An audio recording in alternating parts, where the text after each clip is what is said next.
Hello guys, how's it going? My name is Dal. Patch 11.2 is bringing with it a bunch of class changes, which is probably the most exciting part about this major content update. There's a bunch of different talent reworks and changes for dungeon and raid content, but we shouldn't forget that PvP does exist, and a lot of the different classes will be able to get the benefits of these talent reworks and hero talent adjustments within PvP content equally as they would within PvE. However, for PvP in particular, they're doing a little bit extra. One of them is to try to improve the tanking experience within PvP, specifically in objectives like Battlegrounds, where a tank gotta run and hold a flag, and then trying to find a way to reinforce every single tank spec out there that is currently lacking with some brand new tools to play around with. There's also a number of talent changes that are also arriving as well for a handful of specs, changing out the way certain abilities function. And for today's video, I kind of wanted to go over all the PvP specific changes that are arriving to 11.2, that is outside of the class reworks and new talents. So classes like mages, evokers, death knights, demon hunters, and warriors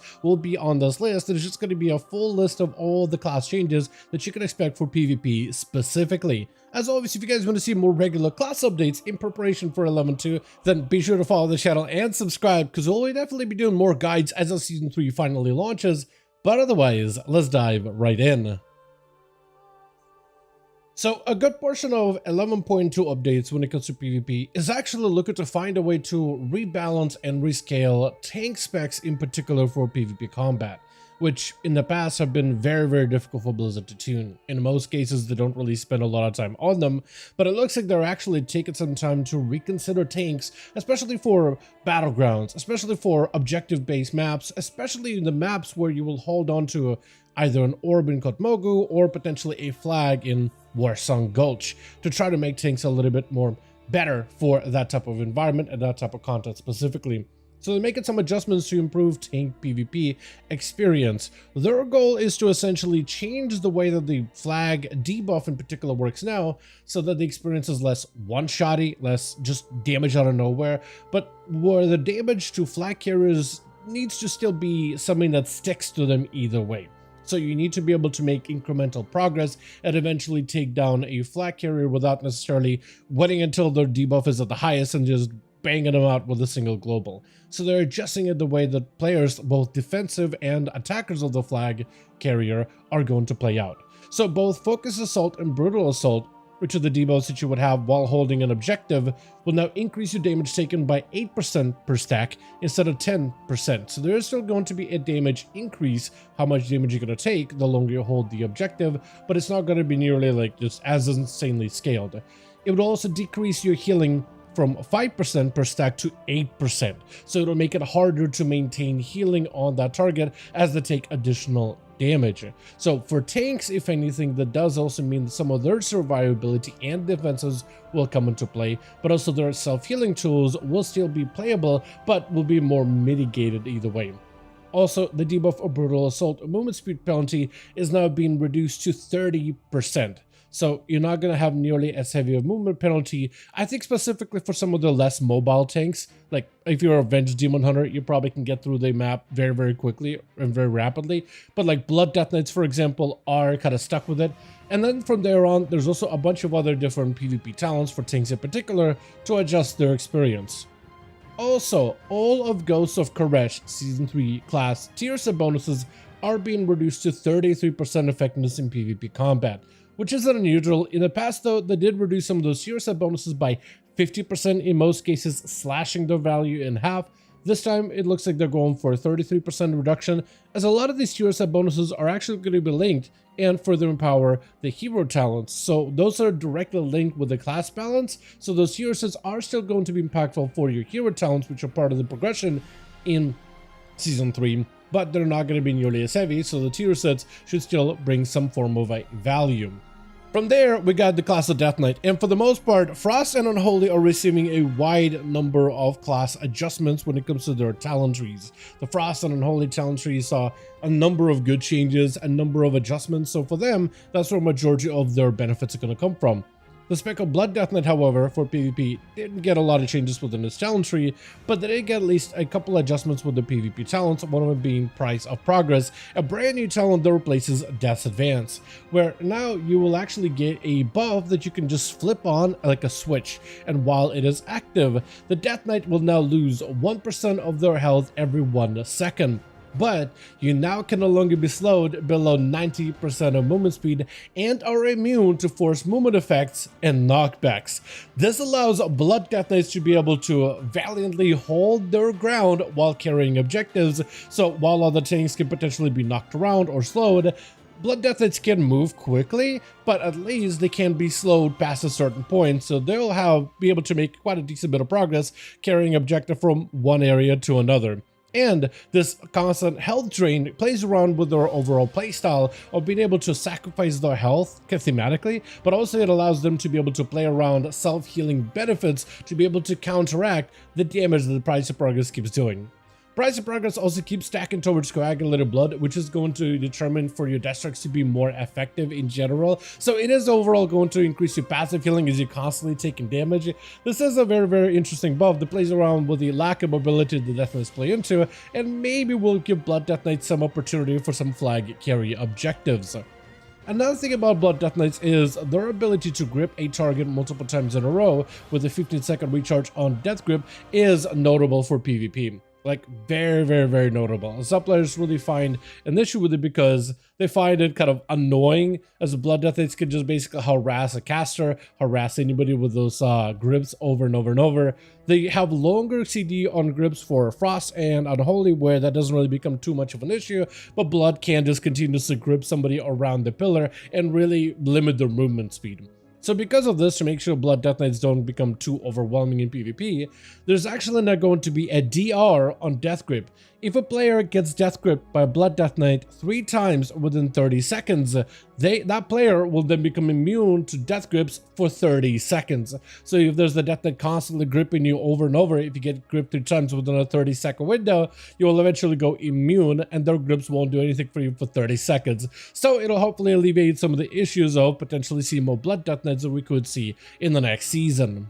Then we have the class of Demon Hunter, starting with a baseline skill, or rather baseline PvP talent that both specs share, Havoc and Vengeance, and that is Illidan's Grasp, an ability every minute that allows you to stun the target, holding you in place, dealing shadow damage over 5 seconds, while the target is channeled on you, or while you're channeling on a target, you can also then toss them off to the side within a 20-yard window. So they actually increased the damage output of Illidan's Grasp by 60%. So now in tooltip, it does about 1.6 million damage. So if you are holding a grasp onto a target, you should be able to hold them for a decent bit of damage, and then ideally you will just try to toss them towards the tail end, maybe out of position. This gives the ability of Illidan's Grasp at least a little bit more damage, so you're not just there just kind of holding him in CC'd while doing nothing, and this makes that channel a little bit more worthwhile that is usable by both Havoc and Vengeance. As of a Vengeance Demon Hunter, they wanted to give him a brand new PvP talent to play around some of those sigils in order to give him more interesting ways to interact with that sigil bonuses. One of the ways they want to do that is through a Sigil of Misery, which allows Vengeance a passive way or a baseline way to add a little bit extra fear on the target that step into it. To increase their crowd control capability, they added a talent called Lay in Wait, where Sigil of Misery now has 2 charges, so you can use it a little bit more aggressively. And Lay in Wait now can last for 90 seconds on the ground until an enemy approaches it, essentially turning Lay in Wait instead of a normal sigil, like a Sigil of the Flame that you drop down and then it like grows and explodes. Instead, when you place down the Sigil of Misery, you will then have it like Lay in Wait. It doesn't explode, but now it's kind of like a freezing trap from that of a hunter. And if I put an enemy on top of that trap, they will trip that trap and will then be feared. So now you have a way to lay traps as a Vengeance Demon Hunter, which is, in my opinion, super interesting. As enemies walking over those will then trip it, and any bonus effects that you have with these sigils will then proc. Like there's a defensive component such as Demon Muzzle. So let's say if you're a flat carry Demon Hunter and you have an enemy approaching you, and then you lay this trap for a bunch of players, they're around the band, trap activates, everybody's feared, maybe somebody blows a trinket, and even if they do, they have this demonic muzzle where now you take a little bit less damage after they come out of your sigil. So things like that could potentially be interesting. This gives some zonal capability for Vengeance Demon Hunter, especially when setting flag objectives like in Arathi Basin. Let's say you want to walk away from the flag for just a second, maybe you're doing a bit of scouting, maybe you're trying to bait the rogue in order to run over and cap the flag. They don't see that there's a sigil waiting under the flag, they run over, try to cap it, get hit with a fear. If you're aware of it, you could then double back towards the flag in order to dissuade the rogue from being able to take it, being able to hold objectives a little bit easier while still having a little bit of freedom of movement, which is really interesting. The next class to receive some new talents for PvP is going to be the Evoker. Not necessarily new talents, but rather a redesign of the ability of Nullifying Shroud. Normally, Nullifying Shroud is a cooldown that gives you 3 charges, where while the charges are active, it prevents you from being able to get hit by crowd control during those moments. For some players, those charges can be a little bit hard to play around with because during that window, if an Evoker popping on full burst, it's very difficult to lock them down and stop them. However, if somebody sees those charges ahead of time, like a rogue for example, you can always just triple sap all those charges, making that ability a bit less valuable. So in some content, it's really strong. In other content, it's kind of weak. So they're trying to make Nullifying Shroud something that's a little more usable in the moment that you can leverage a little bit. And now they're tying it as a passive to the ability of Verdant Embrace. When you Verdant Embrace, you breathe yourself in Arcane Energy, preventing the next full CC effect on you for 4 seconds. And Verdant Embrace is an insta-cast ability that's usually used for a self-heal as an Evoker, but now it can be used to dodge a CC, very similar to a Shadow Priest that can death as they get hit by a poly, or possibly fade as they're about to get hit by a fear or something. So this is a very interesting, unique element for Evokers, and it's going to be baseline for all of them. So technically now an Evoker, if they're saving Verdant Embrace, you can now dodge SCC. You could dodge a Rogue's Kidney as a healer. You could dodge maybe a Lockdown or a Freezing Trap as a Devastation or Augmentation. Stuff like that could be very interesting and in the moment, and it does give you a little bit more playability in how you use that crowd control immunity. Then we have probably one of the strongest PvP talents that I've seen so far in 11.2, and that goes to the spec of Arcane Mage. It actually modifies the ability of Touch of the Magi. Touch of the Magi normally is applied on a target, and then it slowly will accumulate a portion of the damage that you do to the target, and then after it accumulates, it explodes, sending everybody nearby. When pressing the ability, you also get a bunch of arcane charges, which allows Arcane Mages some instantaneous bursts, and they're trying to find ways for you to play around with Touch of the Magi in a more interesting way by introducing a new talent called Nether Flux. With Nether Flux, you'll now brand your target, increasing the damage to receive from your next targeted spell by 125%, which also generates your full arcane charges. So the way that Nether Flux works is, whereas Touch of the Magi needs to take time to accumulate the damage and then explode, Nether Flux, instead of accumulating, buffs it up by a bunch, but only for a single spell, though with a 15-second cooldown, so you can use it a lot more regularly. This is a very interesting ability. This is for multiple reasons because, well, on its own, it's pretty strong. So even if, let's say, you just get like a bunch of charges of arcane power or arcane charges, and then you hit a target with the spark, and then you barrage them for a bunch of damage, I mean, that on its own is going to do quite a decent bit of damage every single time. Barrage, and it will also spark. That spark can echo, but then there's a number of talents that can further amplify some of your strongest, hardest hitting abilities. Now, the actual Touch of the Magi has a couple of components. Your Nether Flux now increases the damage of an next spell by 25% with improved Touch of the Magi. It also, if you're doing some AoE damage, it'll irradiate, which isn't super consequential. But then you can pair it together either with Nether Munition. When Flux detonates, it increases the damage of all affected targets by 8, so you can continue to do damage to that target if you got any follow-up bursts afterwards. Or you can play with Magi Spark. Your Nether Spark, or Nether Flux, now also conjures a spark of potential for 12 seconds, causing the damage from your next Arcane Barrage, Arcane Blast, or Arcane Missiles to echo for 100% of that damage, and that's what we saw earlier, is when I put a Spark and then a Barrage, it'll basically barrage that target twice. It'll do full barrage damage, and it'll echo with the Magi Spark Echo on that target. But also on top of it, you have a component with the, upon receiving damage from all 3 effects, you will then deal additional arcane damage to nearby enemies, so it's like a second explosion, a second spark effect that follows afterwards, which means you can actually do quite a decent bit of burst damage altogether as an Arcane Mage. And the way that you can buff the ability of Barrage, I mean, Arcane Barrage in particular, is numerous. I mean, you got yourself Intuition, which buffs it by 50%, maybe if they stand next to other targets, is buffed up by 50% per target hit. It can deal 40% additional damage to nearby foes. You can also buff it up with Arcane Harmony, gaining 5% more stacks to 10 times in PvP, not 20 times specifically. If the enemy is low on health, you also deal additional damage to them, and then you can further buff it up by Nether Precision, which also can buff up the damage of Barrage, or you can buff up the Intuition, which takes the ability damage from a 50% damage buff to 70, and then you can also power yourself up with Evocation, that's also a damage buff as well, Arcane Surge, which is another damage buff as well. So you can basically do a bunch of these damage buffs and then go for like the biggest barrage ever,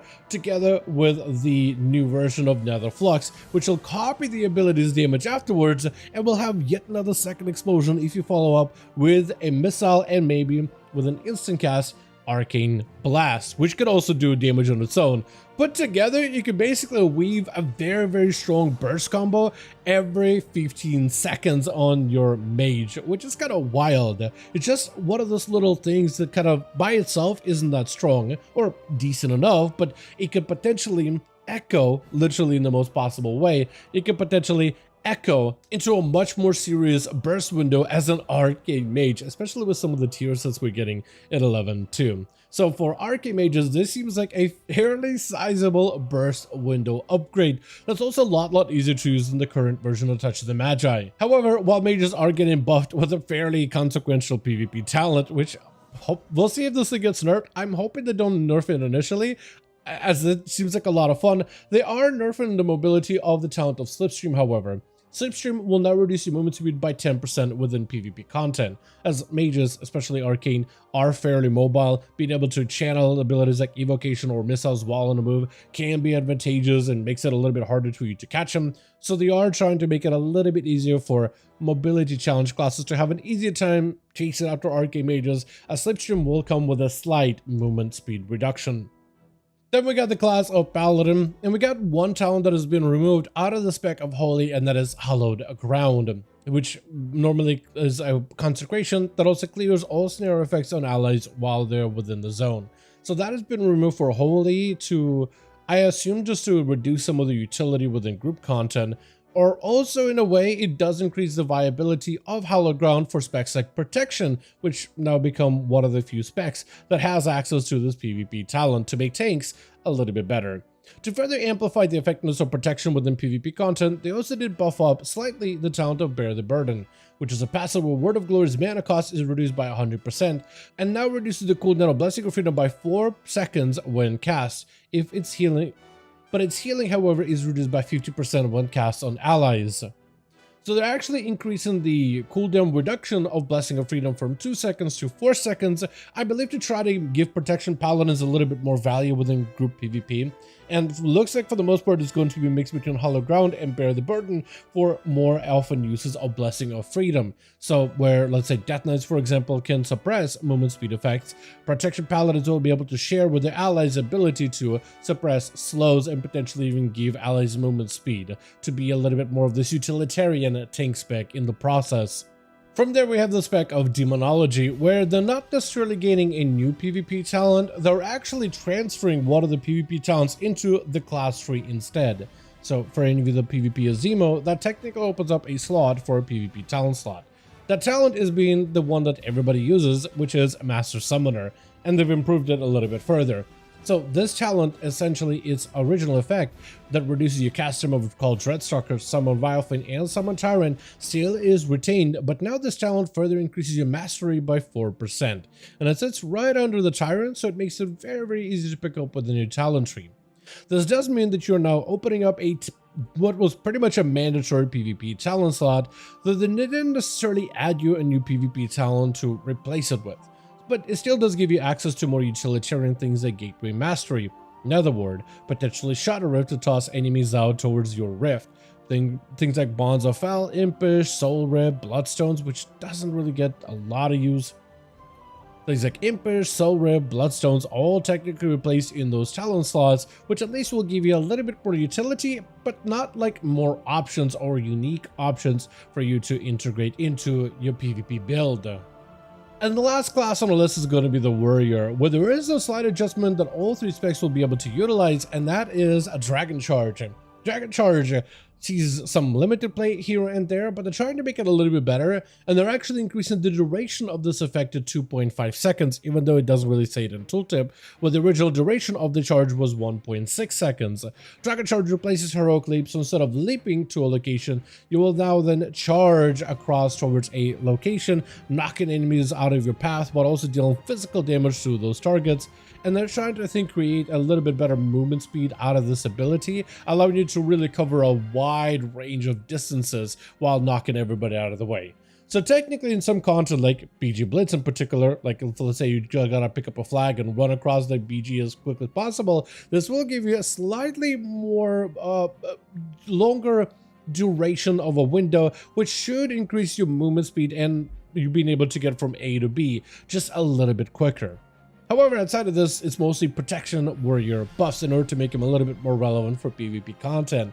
One of those being, one of the more consequential ones, is power through adversity. Second Wind now reduces your damage taken by 10 to 40%, with larger attacks being reduced by more. So passively, you look at a protection warriors getting 10% damage reduction with some abilities that hit you very hard. So think of like an aim shot from a hunter or warlock scales bolt, for instance, reduced by up to 40%, which is quite a sizable damage reduction component, since protection as a tank and spec doesn't have a lot of self-healing elements outside of literally second wind healing you, but the only way that happens is if you just not taking damage for a considerable amount of time.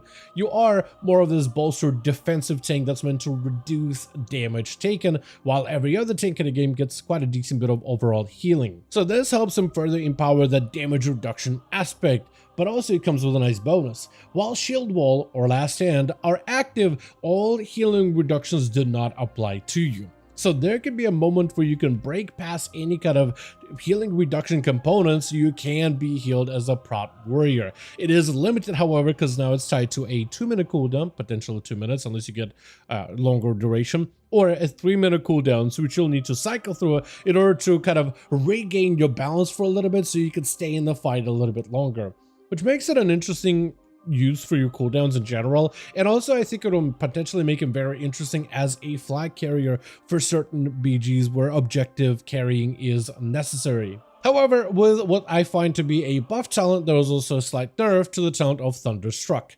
Thunderstruck now procs after you use an avatar, Shockwave, or Stormbolt, causing the next Thunderclap to root all targets it damages for 6 seconds. This previously used to just be a passive where every time you Thunderstomp, or Thunderclap, you would just root everybody around you, but now it is tied to Shockwave, Stormbolt, and Avatar, so you can't use it as regularly, so you have to be a little bit more careful when you land those roots. You can't just constantly be rooting enemies every time you clap. So we're seeing an example of like a benefit, but also one that is a bit of a nerf as well. But with that, as always, I do want to thank all of you guys so much for watching, and I hope you guys did enjoy the video. If you did enjoy it or found it informative, go ahead and give this video a like. I would very, very much appreciate it. Also, join our Discord community, especially if you just want to keep up with anything new regarding patch 11.2 releasing oh so soon. Also, let me know your thoughts in the comments down below, and as always, I'll see all of you guys in our next one.